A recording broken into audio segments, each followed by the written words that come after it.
What's up, everyone? So I want to have a quick chit chat. Don't mind me and my background. I'm reconstructing my office, my feng shui, whatever you want to call it. So, but I do want to have just a quick chat. Okay. So I just put out a live about coming into the fall season and some things that will come up. However, I'm going to say this quickly. Repressed emotions, repressed thoughts, thinking about things of the past, the shoulda, woulda, couldas of life.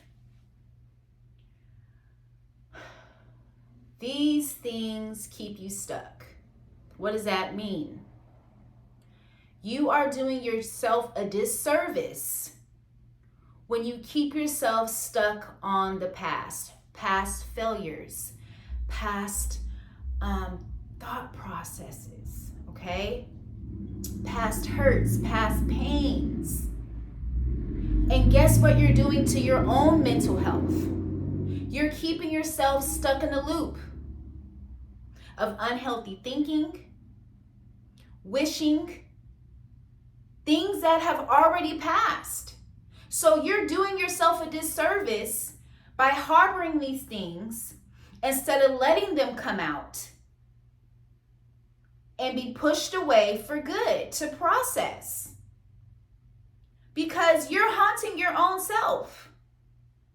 Do you get that? That's a vicious cycle. You're keeping your own self in a self-imposed prison and in an illusional mind state because you don't know how to escape.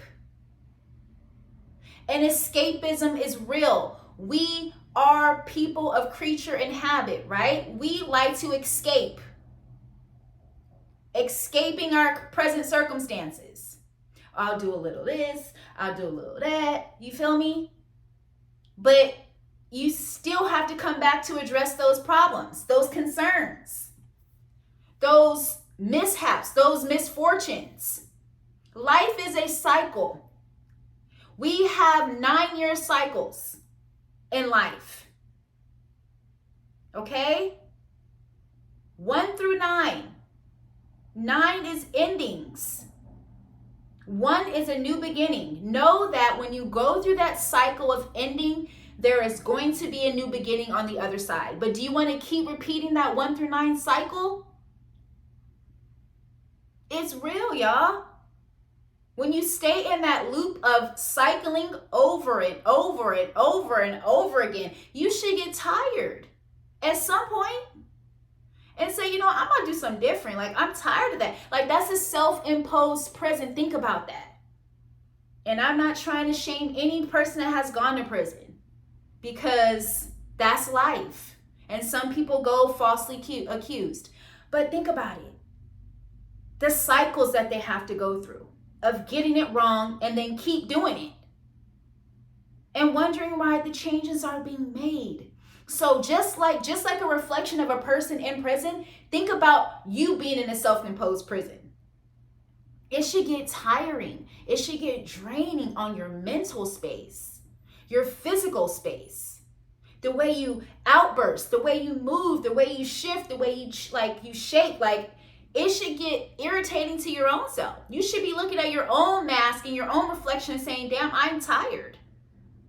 I surrender. I give up. I'll do whatever it takes to get out of this self-imposed prison that I'm doing to myself. No one is doing it to yourself but you at the end of the day. You have to understand this. You cannot stay in victim mentality your whole life and expect for things to change. Expect for the changes to be made if you're not making the first step. What does God say? You make the first step, I'll take 2. I'll take 3 for you. But if you're not even making the first step towards change in your life, then how do you expect anyone to help? Because guess what? At the end of the day, this trickles down to your children if you have any, and your children's children. And it goes down. That's called generational curses. That's called generational cycles. That's called ancestral hardships. Sometimes we are carrying these things from our ancestral line, our generational line that we are meant to break. But we have to have the courage to do it and the willpower to want to change and the strength, because the strength doesn't come from us. The strength is coming from them too, because they're in self-imposed prisons. You think that some people have been escaped from this matrix, but some people are still stuck in between. Some people that have left the body are still stuck in between worlds. And they want to be set free too. I know that part was deep, but catch that. Yes, we leave the body, but we can still be stuck in between because that release hasn't been made. That release hasn't connected. So sometimes as black sheep, meaning I'm a black sheep of the family, and some of you are too.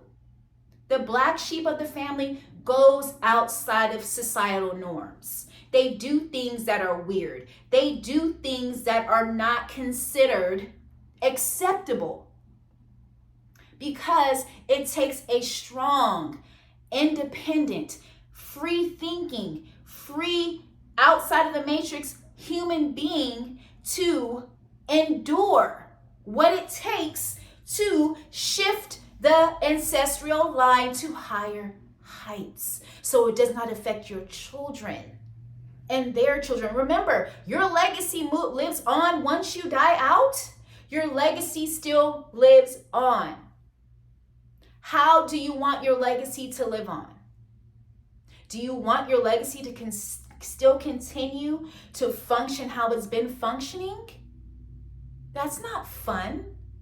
Our kids don't deserve that. And our descendants don't deserve that. So if you have been chosen and you feel like you have been for your bloodline, then do them do them a service, not a disservice.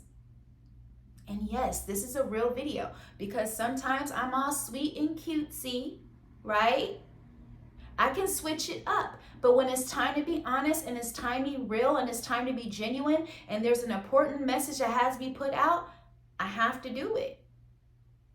And I'm accepting that. I'm still accepting the calling. I'm still accepting. But I have accepted it and this just is what it is.